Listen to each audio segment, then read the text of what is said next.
നമ്മൾ ഈ പറഞ്ഞ പോലെ എക്സ്പെരിമെൻ്റ് ചെയ്യുന്നുള്ളൂ. ഇതിൻ്റെ വിജയം എന്ന് പറയുന്നത് നമ്മൾ തിരിച്ചറിയുന്നത് അത്ഭുതത്തോടു കൂടിയാണ്. ഈ പാട്ട് എന്നോട് മമ്മൂക്കയാണ് പറഞ്ഞത്, നിൻ്റെ പടത്തിലൊരു പാട്ട് ഭയങ്കര ഹിറ്റാണെന്ന് എൻ്റെ മോള് പറഞ്ഞു. അപ്പോഴാണ് ലജ്ജാവതി എന്നൊരു പാട്ട് അങ്ങനെ എന്തോ ഉണ്ടാകുന്നത്.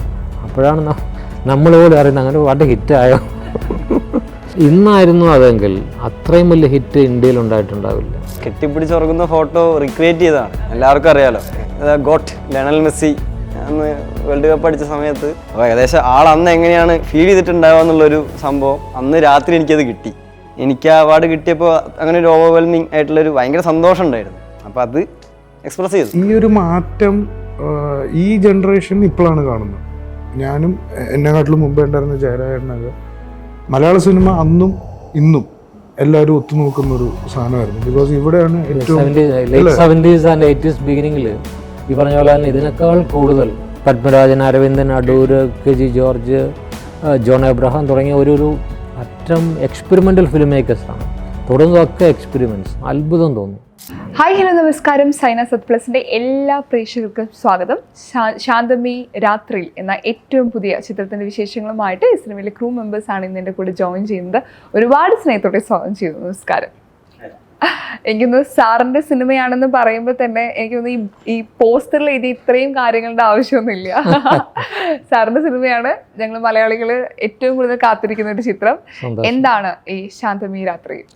പേര് പോലെ തന്നെ ശാന്തമായ ഒരു രാത്രിയിൽ, അതായത് അങ്ങനെ ഒരു പേരിടണമെങ്കിൽ തീർച്ചയായിട്ടും ആ രാത്രിക്ക് ഒരു പ്രാധാന്യം ഉണ്ടാവും അല്ലേ?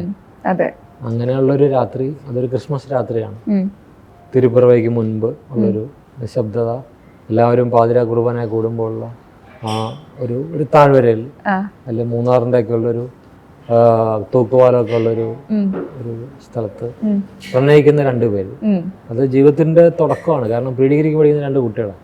അവരെ ഒളിച്ചോടാൻ പ്ലാൻ ചെയ്യാണ്. അപ്പം അങ്ങനെ ഒരു അന്തരീക്ഷത്തിൽ അവരുടെ പ്രണയം എങ്ങനെയായി മാറി എന്നുള്ളതാണ് നമ്മളൊരു ചർച്ച ചെയ്യുന്നത്.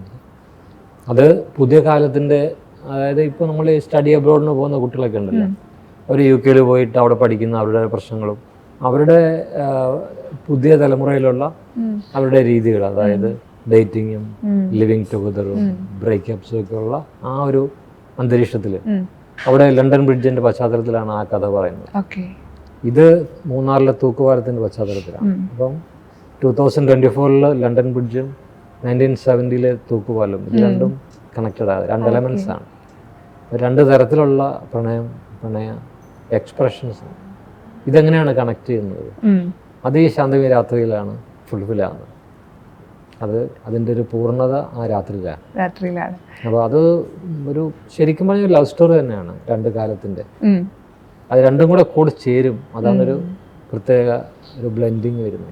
എനിക്കെപ്പോഴും ഒരു ക്യൂരിയോസിറ്റി തോന്നുന്നത്, ഇപ്പോൾ പഴയ കാലഘട്ടത്തിലെ പ്രണയങ്ങൾ എനിക്ക് തോന്നുന്നു ഒരു വേറെ രീതിയിലാണ്. ഇന്നത്തെ പുതുതലമുറകൾ സംസാരിക്കുന്ന പല കാര്യങ്ങളും നമുക്ക് കണക്ട് ആവാറില്ല. പല വാക്കുകൾ, അവരുടെ ചിന്തിക്കുന്ന രീതിയൊക്കെ നമുക്ക് ഒരു സമയമെടുക്കും. അപ്പോൾ ഒരു ടെക്നീഷ്യൻ നിലയിൽ എങ്ങനെയാ ഇപ്പോൾ രണ്ട് കാലഘട്ട പ്രണയങ്ങൾ സംസാരിക്കുന്നു പറയുന്നു, അപ്പോൾ എങ്ങനെ അപ്ഡേറ്റഡ് ആവുക? അതെങ്ങനെ? ഒന്ന് ഞാൻ ഓൾറെഡി ജീവിച്ച കാലമാണ്, ഇപ്പോഴും ജീവിക്കുന്നുണ്ട്. 70s ഞാൻ അനുഭവിച്ച കാലമാണ്. ഞാൻ ക്യാമ്പസിൽ പഠിക്കുന്ന കാലത്ത് അവിടെ കണ്ടിട്ടുള്ള പ്രണയം. കാരണം ഒരു കത്ത് മരത്തിന്റെ പൊത്തിൽ വെച്ചിട്ട് കൈമാറുന്നത്, അല്ലെ കടലമുട്ടായി പൊതിഞ്ഞു കൊടുത്തത്, അങ്ങനെയൊക്കെയുള്ള ചെറിയ ഒരു നോട്ടം കൊണ്ട് ഒരു ജീവിതം മുഴുവൻ കാത്തിരുന്നുണ്ട്. അങ്ങനെയൊക്കെയുള്ള ഇന്റൻസിറ്റി ഉണ്ടായിരുന്നു എല്ലാവരും. പിന്നെ പാട്ടുകളാണെങ്കിലും ഭയങ്കര മെലോഡിയസ് ആയിട്ടുള്ള പാട്ടുകൾ ആ കാലത്ത്. കമ്മ്യൂണിക്കേഷൻ പാട്ടിലൂടെ ഉണ്ടായിരുന്നു, റേഡിയോ മാത്രം ഉണ്ടായിരുന്ന കാലം. അപ്പോൾ പാട്ടിലെ വരികൾ പോലും ഇപ്പോൾ ഞാൻ ഓട്ടോഗ്രാഫിൽ പലർക്കും എഴുതി കൊടുത്തത്, നിന്റെ ഏകാന്തമാം ഓർമ്മതൻ വീതിയിൽ എന്നെ എന്തെങ്കിലും കാണും, ഒരിക്കൽ എൻ്റെ കാൽപ്പാടുകൾ കാണുന്നുള്ള വരികളാണ്.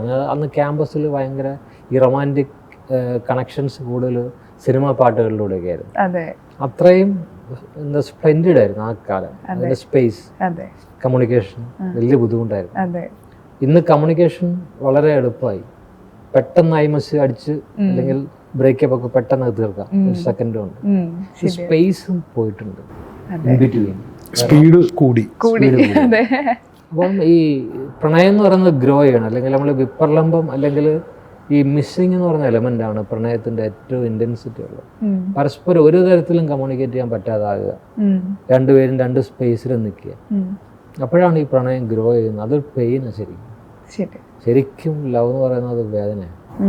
അതാണ് കാളിദാസൻ ശാകുന്തളത്തിലും അല്ലെങ്കിൽ മേഘസന്ദേശത്തിലും ഒക്കെ പറഞ്ഞിരിക്കുന്നത്, മിസ്സിങ്. നമ്മൾ ചെറിയൊരു വാക്കിൽ പറയുന്നതിൻ്റെ അർത്ഥം ഭയങ്കര. അപ്പോൾ ഈ രണ്ട് കാലത്തും ജീവിക്കാൻ എനിക്ക് ഭാഗ്യമുണ്ടായി. അതെ. അപ്പോൾ ഇപ്പോഴത്തെ ഗോകുലിനെ പോലുള്ള ചെറുപ്പക്കാരുടെ ഇങ്ങനെ ഇൻട്രസ്റ്റിംഗ് ആയിട്ടുള്ള അവരുടെ ലൈഫ് അല്ലെങ്കിൽ അവരുടെ പ്രണയത്തിൻ്റെ അന്തരീക്ഷം പഴയത് നമ്മൾ അനുഭവിച്ചറിഞ്ഞതും അപ്പോൾ കമ്പയർ ചെയ്യാൻ എളുപ്പമാണ്. അതിൻ്റെ അത് പിന്നെ ജാസി ഗിഫ്റ്റിൻ്റെ ഒരു പ്രസൻസും മ്യൂസിക്കിലൂടെ, ജാസി ഏറ്റവും പ്രസന്റ് മ്യൂസിക്കും ഉണ്ട്, അന്നത്തെ മെലോഡിയസ് ആയിട്ടുള്ള പാട്ടുകളും പറയുന്നുണ്ട്. അപ്പം ത്രില്ലിംഗ് എക്സ്പീരിയൻസ് ആയിരുന്നു. സിദ്ധാർത്ഥ് ഭരതൻ ഒരു സിനിമ കമ്മിറ്റ് ചെയ്യുകയാണെങ്കിൽ ഞങ്ങൾക്ക് പ്രതീക്ഷ ഏറെയാണ്. കാരണം 2016 ഒരു ബ്രേക്ക് ഇടുന്നു, 2023 വേലാന്നൊരു സിനിമ തൊട്ട് തുടങ്ങാണ്. ഞങ്ങൾക്ക് അതിനുശേഷം സമ്മാനിച്ച ചിത്രങ്ങളൊക്കെ ഭീകരമായിട്ടാണ്. ഇത് ഇദ്ദേഹം തന്നെയാണോ ചെയ്തത്? ഒരു സിനിമ കണ്ട് അടുത്ത സിനിമ ചെയ്യുമ്പോൾ ഞങ്ങൾക്ക് അത്ര എക്സൈറ്റ്മെൻറ്റോടുകൂടി കാണുന്നത്. ഈ സിനിമ എത്രത്തിലുള്ളൊരു സിനിമയാണ്? ഈ സിനിമ എനിക്ക് പേഴ്സണൽ കണക്റ്റാണ് കൂടുതലും. ഞാൻ സിനിമ പഠിച്ച് തുടങ്ങിയത് ജയരാജേട്ടൻ്റെ അടുത്തുനിന്നാണ്, അസിസ്റ്റൻ്റായി തുടങ്ങുന്നു. അപ്പോൾ വർഷങ്ങൾക്ക് ശേഷം പുള്ളിയുടെ ആക്ഷൻ ആൻഡ് കട്ട് എന്നെ റെസ്പോണ്ട് ചെയ്യുന്ന ഒരു ആക്ടറായിട്ട് അതിലേക്ക് വരുന്നത് ഒരു പേഴ്സണൽ അച്ചീവ്മെൻ്റ് ആണ്. Then the character he gave me, വാപ്പച്ചി എന്ന് പറഞ്ഞിട്ടൊരു ക്യാരക്ടറാണ്. ഒരു ചായക്കട നടത്തുന്ന ആളാണ് കോളേജിൻ്റെ അടുത്ത്. പുള്ളി ഒരു മെയിൻ വിറ്റ്നസ്സാണ് കോളേജിലെ അല്ലാതെയൊക്കെ ആയിട്ട് നടക്കുന്ന എല്ലാ പരിപാടിക്കും ഒരു മെയിൻ വിറ്റ്നസ്സാണ്. പറഞ്ഞൊരു ചെറിയ ബ്രിഡ്ജുമാണ് പുള്ളി. അപ്പോൾ ഒരു നല്ല ക്യാരക്ടറായിട്ട് തോന്നി, ചെയ്യാൻ പറ്റുമെന്ന് തോന്നി. ജയരാജേട്ടൻ ഗൈഡ് ചെയ്തു കഴിഞ്ഞു. ഇനി ഞങ്ങൾ തിയേറ്ററിൽ കാണാനും പോകും.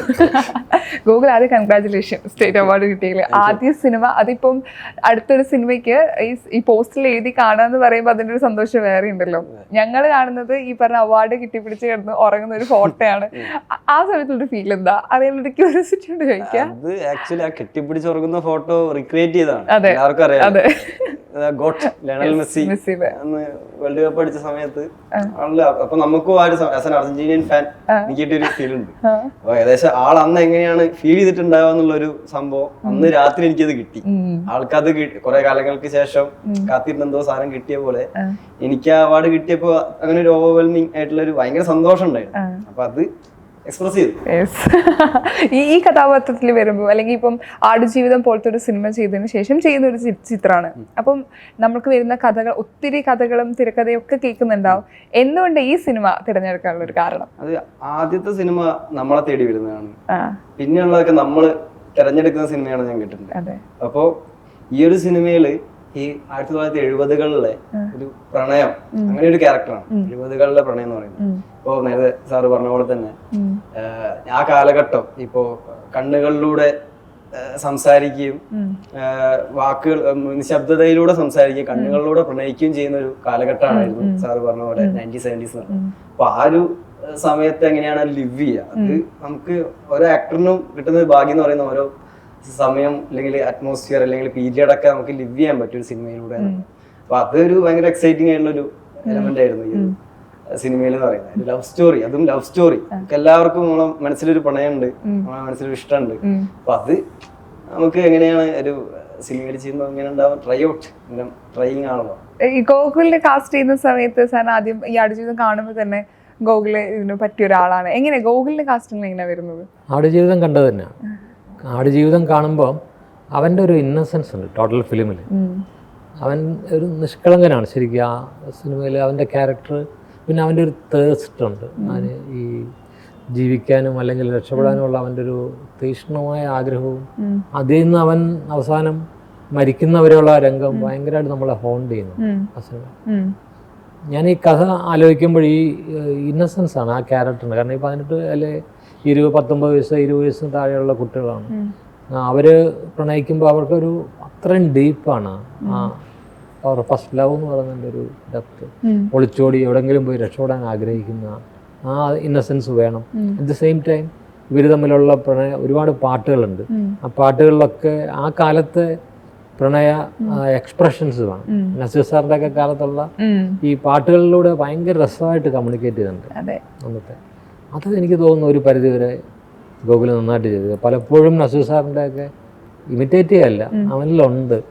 കാരണം റൊമാൻറ്റിക് പരിവേഷം പൂർണ്ണമായിട്ടും ഉണ്ടെന്ന് ഞാൻ വിശ്വസിക്കുന്നത്. കാരണം ഇന്നസെൻസ് കൊണ്ട് റൊമാൻസിൻ്റെ കാര്യത്തിൽ വളരെ എക്സ്പീരിയൻസ്ഡും ആണ് എന്നാണ്. എനിക്കത് കേൾക്കുമ്പോൾ ഒരുപാട് സന്തോഷമാണല്ലേ. രണ്ടാമത്തെ ഇത്രയും ഇതുപോലത്തെ ഒരു ഡയറക്ടർ കൂടെ വർക്ക് ചെയ്യാന്ന്, അത് ശരിക്കും ഒരു സർപ്രൈസ് ആയിരുന്നോ? സർപ്രൈസ്. സാറിപ്പോ അടിജീവിതം കഴിഞ്ഞ ഉടനെ തന്നെ എന്നെ വിളിച്ചിട്ടുണ്ടായിരുന്നു. ബ്ലസ്സി സാറിന്റെ അടുത്ത് നിന്ന് നമ്പർ വാങ്ങിയിട്ട് എന്നെ വിളിച്ചു. അതുപോലെ ആദ്യം തന്നെ കൺഗ്രാജുലേറ്റ് ചെയ്തു. അപ്പോ ഞാനിപ്പോ ആദ്യം ബ്ലസ്സി സാറിന്റെ സ്കൂളിൽ നിന്ന് നേരെ ജയരാജ് സാറിന്റെ സ്കൂളിലേക്ക് വന്നു. അപ്പൊ ഒരുപാട് വ്യത്യസ്ത രീതിയിൽ എങ്ങനെയൊക്കെ വ്യത്യസ്തമായിട്ട് സിനിമ എടുക്കാം, ഇങ്ങനെയും സിനിമ എടുക്കാം എന്നുള്ള രീതി എല്ലാവരും ഡിഫറെന്റ് ആയിട്ടുള്ള ഫിലിം മേക്കിംഗ് ആണ്. അപ്പൊ അത് സാറിന്റെ അടുത്ത് നിന്ന് ഞാൻ കണ്ടു. അപ്പൊ ഇനിയും ഒരുപാട് എക്സ്പ്ലോർ ചെയ്യാനുണ്ട്, ഒരുപാട് ലെജൻഡറി ആയിട്ടുള്ള ഒരുപാട് ആളുടെ കൂടെ അസോസിയേറ്റ് ചെയ്യാൻ ഉണ്ടെന്നാണ്. ഈ രണ്ട് ഡയറക്ടർ കൂടെ വർക്ക് ചെയ്തു ഞാൻ പറഞ്ഞുകൊണ്ട് ചോദിക്കുകയാണ്, ഈ രണ്ട് ഡയറക്ടർ എടുക്കുകയാണെങ്കിൽ ഈ രണ്ട് പേരിൽ നിന്ന് ഭയങ്കര ഡിഫറെന്റ് ആയിട്ട് തോന്നിയതോ എന്നാൽ എടുത്തൊരു കാര്യം എന്താണെന്ന് ചോദിച്ചാൽ? സാറ് ഞാനിപ്പോ കുറച്ചു മുന്നേ പറഞ്ഞിട്ടുണ്ടായിരുന്നു, സാറിപ്പം ഇപ്പൊ നമ്മള് റോഡിലൂടെ ഒരാൾ നടക്കാന്ന് വിചാരിക്കും, ആളെ വിളിച്ചിട്ട് ആളെ കൊണ്ട് വേണമെങ്കിൽ സാറിന് അഭിനയിപ്പിക്കാൻ പറ്റും, സിനിമയിൽ ഒരു ക്യാരക്ടർ ആക്കാൻ പറ്റും. അത് സാറ് അറിഞ്ഞോ അറിയാതെയോ ആക്ടേഴ്സിന്റെ ഉള്ളിൽ നിന്ന് നമ്മള് എഫേർട്ട് ഇടാതെ സാറ് നമ്മളെ ഉള്ളിൽ നിന്ന് എടുക്കുന്ന ഓരോ സാധനങ്ങളും ഒക്കെയാണ് സാറിന്റെ ഒരു ഇത് പറയുന്നത്. പക്ഷെ ബ്ലസ്സി സാർ എന്ന് പറഞ്ഞാൽ ഭയങ്കര കാൽക്കുലേറ്റഡ് ആയിട്ട് ഓക്കെ സാറിന് ഈ ഷോട്ട് വേണം, ഇത് മതി എന്നുള്ളൊരു ആ ഒരു രീതിയിൽ പോകുന്ന ഒരു ഡയറക്ടറാണ്. അപ്പം അത് രണ്ട് ഡിഫറൻസ് ആണ്. ഇപ്പൊ അസിസ്റ്റന്റ് ഡയറക്ടർ ആയിരുന്നു, അദ്ദേഹത്തിന് കൂടെ വർക്ക് ചെയ്യുന്നു, പിന്നീട് നമ്മൾ സിനിമകൾ ഡയറക്ട് ചെയ്തിട്ടുണ്ടല്ലോ. ഓഫ്കോഴ്സ് നമ്മുടെ ഒരു ഗുരു എന്ന രീതിയിലായിരിക്കും നമ്മൾ പല കാര്യങ്ങളും എടുക്കുക. എന്റെ ഗുരുവിന്റെ മകൻ, അതാണ് എന്റെ കണക്ഷൻ. ഞാൻ ആ ഭരതേട്ടൻ്റെ അടുത്ത് ചെല്ലുമ്പോ ഇത്രേ ഉള്ളൂ.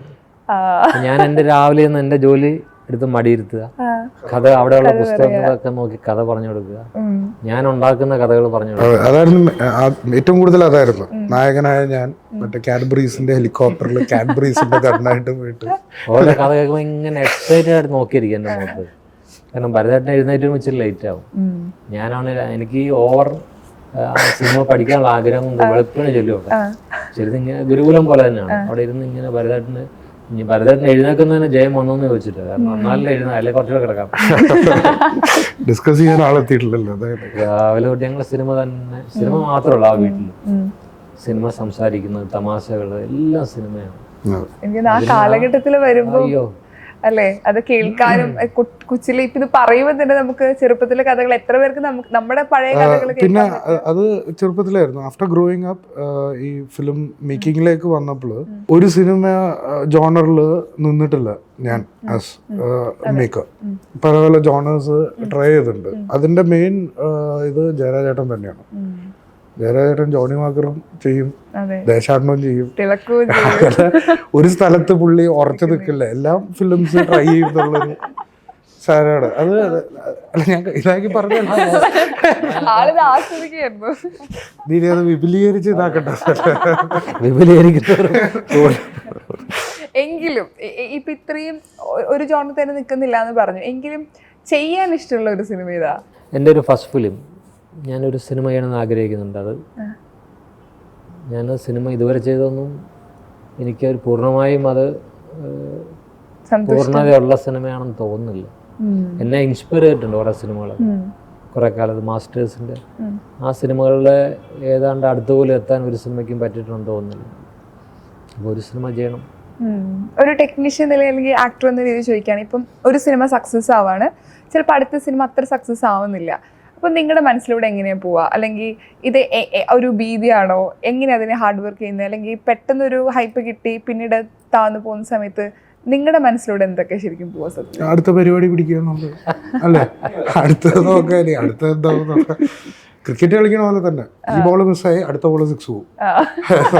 കറക്റ്റ്. ഞാനൊരു ഫെയിലിനുണ്ട് ശരിക്കും ആഗ്രഹിക്കുന്ന അങ്ങനെയാണെന്ന് തോന്നാറുണ്ട് ചിലപ്പോൾ, നമ്മളറിയാതെ സബ് കോൺഷ്യസിൽ. കാരണം ഒരു ഫോള് ഉണ്ടായെങ്കിൽ ഞാൻ അതിൽ നിന്ന് അടുത്തത് ഡെഫിനറ്റ് ആയിട്ടുള്ളൊരു അൺബിലീവബിൾ ഒരു അപ്രോച്ച് ആയിരിക്കും എന്നുള്ളത് എനിക്ക് ഉറപ്പാണ്. ആ പെയിന് വേണ്ടി ഞാൻ വെയിറ്റ് ചെയ്യുന്നത്. അല്ലെങ്കിൽ ഏത് പടം ഹിറ്റായിട്ടുണ്ടോ ആ ഹിറ്റിന് ശേഷം വന്ന എൻ്റെ അടുത്ത പടം സൂപ്പർ ഫ്ലോപ്പ് ആയിരിക്കും. ഇപ്പോൾ ഓരോ പടം ഹിറ്റാക്കുന്ന സംവിധായകരോട് ഞാൻ പറയുന്നത്രേ ഉള്ളൂ, ജസ്റ്റ് വെയിറ്റ് ഫോർ 2 years. ഉടനെ പടം ചെയ്തത് പലരോടും പറഞ്ഞിട്ടുണ്ട്, അവരല്ലാതെ ചെയ്ത് ഫെയിലിയർ ആയിട്ടുണ്ട്. കാരണം ഒരിക്കൽ സക്സസ് ആയി കഴിഞ്ഞാൽ പിന്നെ അടുത്തതിന് വേണ്ടി നമുക്ക് ആ ഒരു മെൻ്റൽ കണ്ടീഷനിങ് ഉണ്ട് നമ്മുടെ മനസ്സിൽ. നമ്മൾ ചെയ്യുന്നതും ചിന്തിക്കുന്നതൊക്കെ ശരിയെന്ന് വിചാരിക്കും എപ്പോഴും. ഒരു സക്സസ് കഴിയുമ്പോൾ അപ്പോഴാണ് ഏറ്റവും സൂക്ഷിക്കേണ്ടത്. ശരിയാണ്. ഇപ്പം സൂക്ഷ്മദർശിയിലെ ഡോക്ടർ ജോൺ എന്ന് പറഞ്ഞ കഥാപാത്രം ഞങ്ങളെ കണ്ടിട്ടില്ല ശരിക്കും ഇങ്ങനത്തെ ഒരു സിദ്ധാർത്ഥന്. ഞങ്ങളത് കാണുമ്പോൾ തിയേറ്ററിൽ ഞങ്ങൾ പ്രതീക്ഷിക്കുന്നില്ല, ഞങ്ങൾ ഓരോ നിമിഷവും ചിരിച്ചുകൊണ്ടേ ഇരിക്കുക. അത് തിയേറ്ററിൽ ആസ്വദിക്കാറുണ്ട്. അത് ഒബ്വിയസ്ലി തിയേറ്ററിൽ പോയി ഒന്ന് പുളകം കൊള്ളുക അതിന് വേറെ വാക്കില്ല, അത് തന്നെയാണ്. അത് പോയി കേൾക്കുക, ഇഷ്ടപ്പെടുക. ബിക്കോസ് നമ്മളാരും ഇങ്ങനെ, അതായത് അത് ഹ്യൂമർ വർക്കാവണമെന്നേ വിചാരിച്ചിട്ടുള്ളൂ. ഇങ്ങനെ എക്സ്ട്രീംലി ഭയങ്കരമായിട്ട് അതിനെ ആഘോഷിക്കപ്പെടണം എന്ന് അത് ആഗ്രഹമുണ്ട് എന്നല്ലാതെ ഇത് അതിലേക്ക് എത്തും എന്നുള്ളതിൻ്റെ ഒരു 100% ഉറപ്പൊന്നുമില്ല. സിദ്ധു സീരിയസ് ആയിട്ട് ആ ക്യാരക്ടർ ഫുള്ള് ഇൻവോൾവ് ആണ്. അതെ, സത്യം. അത് വർക്കായെന്ന് കേട്ടപ്പോൾ തിയേറ്ററിൽ പോയിരുന്ന ആ ചിരിയൊക്കെ കേൾക്കുമ്പോൾ ഒരു സന്തോഷം ഉണ്ടാവും. അതെ, പോയി ചെയ്തിട്ടുണ്ട്. ഞങ്ങൾ ഭയങ്കര എക്സൈറ്റ്മെന്റും ഷോ ഇത് ഞങ്ങൾ കണ്ടിട്ടില്ല, ഇത് വേറെ തന്നെ ഒരു സിദ്ധാർത്ഥ് ഭരത്. ബ്രഹ്മയുഗം ഇതും കൂടെ തമ്മിൽ രണ്ട് എക്സ്ട്രീം ക്യാരക്ടേഴ്സ്. മറ്റെന്ത് ബ്രഹ്മയുഗത്തിൽ ശരിക്കും ഹീറോ സിദ്ധാർത്ഥാണ്. ഞാൻ പറഞ്ഞു സിദ്ധാർത്ഥാണ് കഥ, സിദ്ധാർത്ഥിന്റെ കഥയാണത്. അവസാനം ചില ചേഞ്ചസ് വന്നിട്ടുണ്ടെങ്കിൽ കൂടെ ശരിക്കും സിദ്ധാർത്ഥന്റെ കഥയാണ്. അതെ, ശരിക്കും ഇത് ഗുരുവിന്റെ ഇത് കിട്ടുമ്പോൾ തന്നെ നമുക്ക് അതൊരു വലിയൊരു ശരിയാണ്. 2025 ഒത്തിരി സിനിമകൾ ഇറങ്ങാൻ വേണ്ടി പോവാണ്. അത് ഒന്നിനു പുറകെ ഒന്നായിട്ട്. എനിക്ക് തോന്നുന്നു ഇനി അങ്ങോട്ട് സിദ്ധാർത്ഥ് ഭരതന്റെ ഒരു കാലമാണെന്ന്. അങ്ങനെയൊന്നും അത് കാലമാണോ അല്ല എന്നൊക്കെ ഉള്ളത് പ്രേക്ഷകരാണ് പറയേണ്ടത്, അല്ലാതെ ഞാൻ കിടന്ന് ഇവിടെ നിന്ന് പറഞ്ഞിട്ടൊന്നും ഒരു കാര്യമില്ല. സിദ്ധാർത്ഥ്, ഞാൻ എന്റെ സിനിമയിൽ അഭിനയിക്കാൻ വരുമ്പോഴാണ് സിദ്ധാർത്ഥിലെ ആക്ടറെ ഞാൻ ഇത്രയും അടുത്തറിയുന്നത്. മറ്റേത് സിദ്ധാർത്ഥിന് ഒരു പാഷൻ ഉണ്ടെന്ന് മാത്രമേ ഉള്ളൂ, മറ്റു സംവിധാനമാണ് യഥാർത്ഥ ലക്ഷ്യം ഞാൻ വിചാരിച്ചിരുന്നു. പക്ഷേ ഞാൻ അടുത്തറിയുമ്പോൾ സിദ്ധാർത്ഥൻ ബോൺ ഫോർ ആക്ടിങ് എന്ന് എൻ്റെ ഫീൽ. കാരണം അമ്മയും അച്ഛൻ ലോകത്തിലെ ഏറ്റവും വലിയ സംവിധായകരിലൊരാൾ, അമ്മ ലോകത്തിലെ ഏറ്റവും വലിയ നടിമാരിലൊരാൾ. അപ്പോൾ ഇതിൽ ഏതിലായിരിക്കും മകൻ കറക്റ്റ് ഏതിലൊരു സ്ലോട്ടിൽ ജനിച്ചിട്ടുണ്ടാകും അല്ലേ? അപ്പം അങ്ങനെ എനിക്ക് കൂടുതൽ തോന്നിയത് ആക്ടിങ്. കാരണം അതിലറിയാം നമുക്ക് ഒരു ഇംപ്രവൈസേഷൻ അല്ലെങ്കിൽ സട്ടിലിറ്റി, ആക്ടിങ്ങിന്റെ നമ്മൾ പോലും അറിയാത്ത ഡീറ്റെയിലിംഗ്. അത് ഇപ്പൊ ഒരു നടൻ എന്ന രീതിയിൽ ഇപ്പൊ പല കാലഘട്ടത്തിൽ ഇപ്പൊ നിങ്ങളൊരു സെലിബ്രിറ്റിയാണ്, നിങ്ങൾ പറയുന്ന പല കാര്യങ്ങളും നമ്മളതൊരു വാർത്തയാവാറുണ്ട്. നിങ്ങളെല്ലാവരും ഇപ്പോൾ എന്തെങ്കിലും ഒരു വിഷയം വരുന്ന സമയത്ത് സംസാരിക്കാൻ ഒരു ഭയമുണ്ടോ നിങ്ങൾക്കുള്ളിൽ? ഇപ്പം ഭയമല്ല, അത് ഈ ഇന്റർപ്രറ്റ് ചെയ്യുന്ന രീതി മാറിപ്പോവും. നമ്മൾ വിചാരിക്കുന്നതായിരിക്കില്ല, അതിനെ കട്ട് ചെയ്ത് റീലാക്കുമ്പോൾ ഒരു വാക്ക് മാറുമ്പോഴത്തേക്കും അതിന്റെ കോണ്ടെക്സ്റ്റ് മാറി നമ്മള് അർത്ഥം മാറുമ്പോ മിസ്ഇന്റർപ്രറ്റ്, മിസ്കോട്ട്. അപ്പൊ നമുക്ക് നമ്മളെ കുറിച്ചുള്ള വിഷമം നമുക്ക് മാനേജ് ചെയ്യാം. നമ്മൾ പറഞ്ഞ വാക്ക് വേറൊരാളെ വേദനിപ്പിക്കുമ്പോൾ അത് നമുക്ക് അതിനേക്കാൾ വേദനയാണ്. അതെ, ഇപ്പൊ മലയാള സിനിമ ഇപ്പൊ പോകുന്നുണ്ട്. ഇപ്പൊ മലയാള സിനിമയുടെ ഒരു മാറ്റം, അല്ലെങ്കിൽ ഓരോ സിനിമകൾ റിലീസാകുമ്പോൾ മറ്റ് ലാംഗ്വേജിലെ ആളുകളെ മലയാള സിനിമയെ പറയുന്ന രീതിയുണ്ട്. നമുക്കത് ഭയങ്കര പ്രൗഡാണ്. നമ്മുടെ സിനിമ, നമ്മുടെ മലയാള സിനിമയെ കുറിച്ചാണ് ആളുകൾ പറയുന്നത്. ഈ ഒരു മാറ്റത്തെ എങ്ങനെയാണ് കാണുന്നത്? അല്ലെങ്കിൽ ഓരോ സിനിമകളിലും വരുന്ന സമയത്ത് ഇപ്പം മറ്റ് ലാംഗ്വേജിലുള്ള ആളുകളെ മലയാള സിനിമയെ കണ്ടുപഠിക്കണം. ഈ ഒരു മാറ്റം ഈ ജനറേഷൻ ഇപ്പോഴാണ് കാണുന്നത്.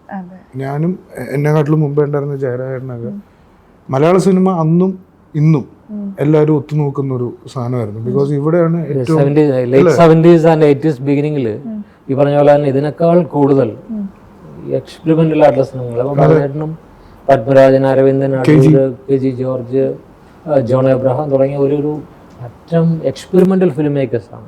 തുടങ്ങുന്നതൊക്കെ എക്സ്പെരിമെന്റ്സ്. അത്ഭുതം തോന്നും. അപ്പൊ നമ്മൾ ഡൽഹിയിലൊക്കെ ഫെസ്റ്റിവലിനോ അല്ലെങ്കിൽ പോകും നിൽക്കുമ്പോൾ അവിടെ നമുക്ക് കിട്ടുന്നൊരു അപ്രിസിയേഷൻ.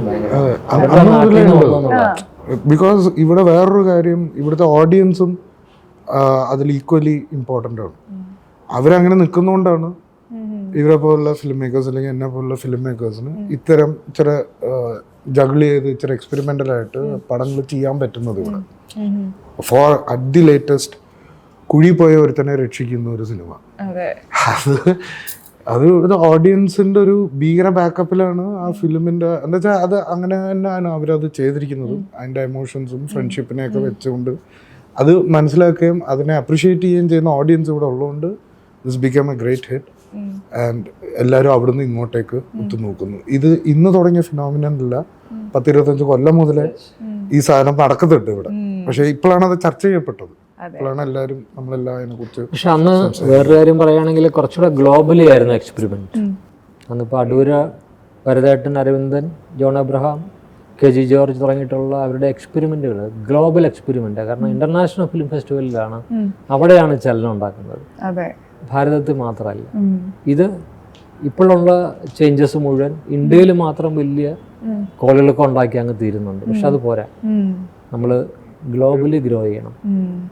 എന്ന് നമ്മുടെ കുട്ടികളുടെ പടങ്ങൾ കാനിലും അതുപോലെ ഓസ്കറിലും ഒക്കെ വിൻ ചെയ്യാനുള്ള അല്ല ഈസിയായിട്ട് പറ്റും, പോസിബിൾ ആണ്. അടുത്ത് തന്നെ സംഭവിക്കും, അല്ല ഒരു 10 കൊല്ലത്തിനകം സംഭവിക്കും എന്തായാലും. ഇപ്പൊ പഴയ കാലഘട്ടം, ഇപ്പം ഞങ്ങളെപ്പോലുള്ള ആളുകൾ ഇപ്പം പഴയ കാലഘട്ടത്തിലെ ഒരു സിനിമ മേക്കിംഗ് രീതികളെ കുറിച്ച് അറിയുന്നത് ചിരാജ് സാറിനെ പോലുള്ള ആളുകൾ വന്ന് സംസാരിക്കുന്ന സമയത്താണ്.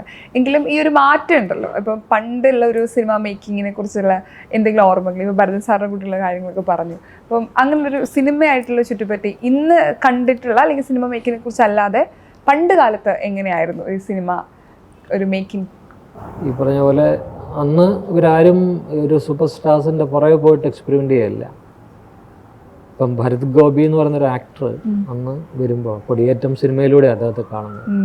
ആദ്യ സിനിമ, അദ്ദേഹത്തിൻ്റെ സിനിമയിൽ തന്നെ ആ നാഷണൽ അവാർഡ് കിട്ടുന്നത് ഞങ്ങൾക്ക് അങ്ങ് സൂപ്പർ ഹിറ്റാണ് കൊടിയേറ്റം എന്നുള്ള സിനിമ. 110 ദിവസം കോട്ടയത്ത് ആനന്ദ് തിയേറ്ററിൽ ഓടിയിട്ടുണ്ട്. അന്ന് ക്യാമ്പസിൽ 70s ഞാൻ പറഞ്ഞത് 76 കാലഘട്ടമാണ്. ഞങ്ങൾ പ്രീഡിഗ്രിക്ക് പഠിക്കുന്ന കുട്ടികളൊക്കെ അതിലെ തമാശകൾ പറഞ്ഞാണ് അവിടെ ചിരിക്കുന്നത്. ഓരോ സീനും നമ്മൾ വീണ്ടും പോയി കാണാം പടം. അത് അത്രയും രസകരമായ സിനിമ. അപ്പോൾ ഒരു ഇന്റർനാഷണൽ ഫിലിം, അത് പോയിട്ടുള്ള ഇന്റർനാഷണൽ ഫെസ്റ്റിവൽ മുഴുവൻ അത് ഞങ്ങൾക്ക് പ്രൈസ് കിട്ടിയിട്ടുണ്ട്. അപ്പം ആരും അറിയാത്ത ആൾക്കാരെ വെച്ച് അത്രയും ജെനുവിനായിട്ടൊരു ഇന്റർനാഷണൽ ഫിലിം അദ്ദേഹം ചെയ്തിരിക്കുന്നു. നമ്മളിപ്പം ഇവിടെ എക്സ്പെരിമെന്റുകൾ കൂടുതലും നടക്കുന്നത് സൂപ്പർ സ്റ്റാർസിലാണ്.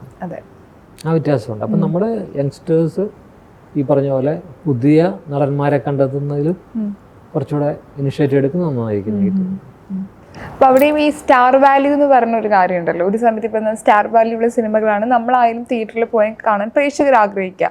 അതുപോലെ ഇപ്പോൾ ഒരു ഈ പറഞ്ഞ താല്പര്യമുണ്ട്, നന്നായിട്ട് അഭിനയിക്കുകയും കൂടെ ഒരു സ്റ്റാർ വാല്യൂ നോക്കി അല്ലാതെ പ്രൊഡ്യൂസർമാർ വരുന്നില്ല. അപ്പം അത് എങ്ങനെയാ അതിനെ? ഇപ്പൊ അങ്ങനെ പറയാൻ പറ്റില്ലല്ലോ. 10 years ബാക്ക് കണ്ടല്ലോ അങ്കമാലി വന്ന അങ്കമാലി ഡയറീസ്, തികച്ചും പുതിയ ആൾക്കാരെ വെച്ചല്ലോ ചെയ്ത. അങ്ങനെ ഇല്ല, ഇടയ്ക്കിടയ്ക്ക് ഏതെങ്കിലും ഒക്കെ വന്ന്. ഇപ്പൊ വാഴ എന്ന് പറഞ്ഞ പടം സ്റ്റാർസിനെ വെച്ചിട്ടല്ലല്ലോ ഹിറ്റ് അടിച്ചു പോയത്. ഇപ്പം ലോകത്തിലെ ഏറ്റവും വലിയ ഹിറ്റ്സ് മുഴുവൻ ന്യൂകമേഴ്സിന്റെ ഹിറ്റ്സ് ആണ്. ഇപ്പൊ ഇന്ത്യയിൽ എടുത്തിട്ടുള്ള സിനിമ സൂപ്പർ ഹിറ്റ് ചരിത്രം മുഴുവൻ എടുത്തോളൂ. സൂപ്പർ ഡൂപ്പർ ഹിറ്റ്സ് ഫിലിംസിൽ 90% പുതുമുഖങ്ങൾ അഭിനയിച്ച പടങ്ങളാണ്. ഇപ്പം ആമിർ ഖാന്റെ ഫസ്റ്റ് പടം, സൽമാൻ ഖാന്റെ ഫസ്റ്റ് പടം, ഓരോരുത്തരും നോക്കിക്കോളൂ, എല്ലാം പുതുമുഖമായിട്ടല്ല വന്നത്. അപ്പോൾ ഓരോ ആക്ടേഴ്സിൻ്റെയും പ്രത്യേകിച്ച് അന്നത്തെ കാലത്ത് ലവ് സ്റ്റോറീസ്. അപ്പം സണ്ണി ഡോൾ, ഓൾമോസ്റ്റ് ഓൾ. അതൊരു സമയത്തൊന്നും ബച്ചനൊന്നും വലിയ താരമൊന്നും അത് പുതുമുഖമല്ല, പക്ഷെ വലിയ സ്റ്റാർ ആയിട്ടില്ലല്ലോ. ഇല്ല, പക്ഷേ അതേപോലെ ബോബി എക്കാലത്തും സൂപ്പർ ഹിറ്റ് ആണ്. രൺബീർ കപൂറുണ്ട്, അല്ല ഇയാളുടെ രാജ് കപൂറാണ് ഡയറക്ടർ ചെയ്തത്. പക്ഷെ ആദ്യ പടമാണ്. അങ്ങനെ നോക്കുകയാണെങ്കിൽ ചരിത്ര വിജയങ്ങൾ മുഴുവൻ പുതുമുഖങ്ങൾ അഭിനയിച്ചു. നിങ്ങളുടെ ഫോർ ദ പീപ്പിൾ, ഏറ്റവും വലിയ എന്റെ ഹിറ്റ്സ് മുഴുവൻ ദേശാടനം ഓൾമോസ്റ്റ് എല്ലാവരും പുതിയ ആൾക്കാരാണ്. ഫോർ ദ പീപ്പിൾ ഓൾമോസ്റ്റ് എല്ലാം പുതിയ ആൾക്കാരാണ്. അപ്പോൾ അങ്ങനെ നോക്കുമ്പോൾ ഈ എക്സ്പെരിമെന്റ് എപ്പോഴും എന്താണ്, ഇപ്പം നമ്മൾ ഓൾമോസ്റ്റ് നമ്മുടെ മഞ്ഞുമൽ ബോയ്സ് ഓൾമോസ്റ്റ് ഇവരെ പിന്നീടാണ് കൂടുതൽ അറിയപ്പെട്ടത് അല്ലേ. ഓൾമോസ്റ്റ് ന്യൂകമേഴ്സ് ആണ് അല്ലേ. എന്തൊരു വലിയ ഹിറ്റാ. അപ്പം ഹിറ്റിന് നമുക്കിങ്ങനെ വലിയ സ്റ്റാർ വാല്യൂ നോക്കേണ്ട ആവശ്യമില്ല. Script is always the key. Jayaraj Jassie Gift ഈ കോമ്പിനേഷനിൽ എനിക്ക് തോന്നുന്നു ഒത്തിരി നാൾ ശേഷം വരുന്ന ഒരു സിനിമയാണ്. അപ്പൊ ആളുകൾ ചോദിക്കും എന്ത് ഇത്ര വൈകിയെന്ന്. അതിനൊരു കാരണം എന്തായിരിക്കും? വൈകുന്നത് എപ്പോഴും നല്ലതിന് വേണ്ടിയാണ്.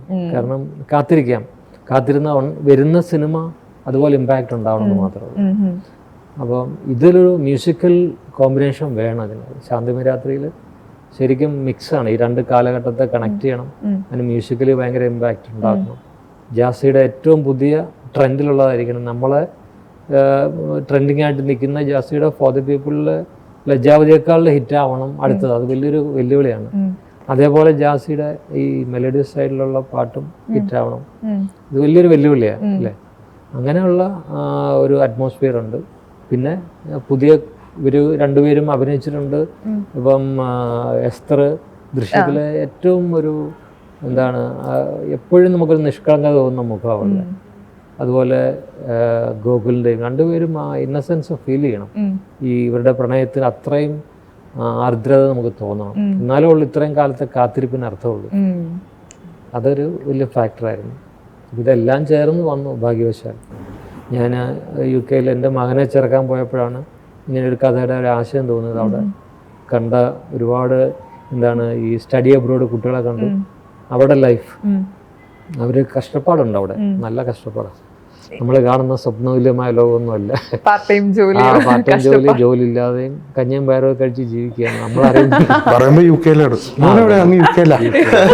അത് യൂണിവേഴ്സിറ്റി മുമ്പിൽ നിന്ന് ഒരു ഫോട്ടോ ഒക്കെ ഒക്കെയാണ് ഫ്രണ്ട്സും ഒക്കെയാണ്. പക്ഷെ അവർ സ്ട്രഗ്ലിംഗ് ലൈക്ക് എനിത്തിങ്. ഈ റീൽ എന്നൊക്കെ പറയുന്ന പോലെ നമ്മൾ കാണുന്നതല്ല, സോഷ്യൽ മീഡിയ കാണുന്നതല്ല ശരിയായിട്ടുള്ള കാര്യം എന്നൊക്കെ. ശരിക്കും ബുദ്ധിമുട്ടുന്നുണ്ട് കുട്ടികൾ ശരിക്കും. കാരണം ഈ കടം വാങ്ങിയിട്ടും അല്ലെങ്കിൽ പലിശക്ക് എടുത്തിട്ടും ഒക്കെ പോയി അവിടെ പോയി അവർ ഇത്രയും സ്ട്രഗിൾ ചെയ്യുന്നതൊക്കെ ഉണ്ടല്ലോ. നമ്മൾ കാണുമ്പോൾ ഓർക്കും അയ്യോ ഇത്രയൊക്കെ പറ്റുമെന്ന് തോന്നും.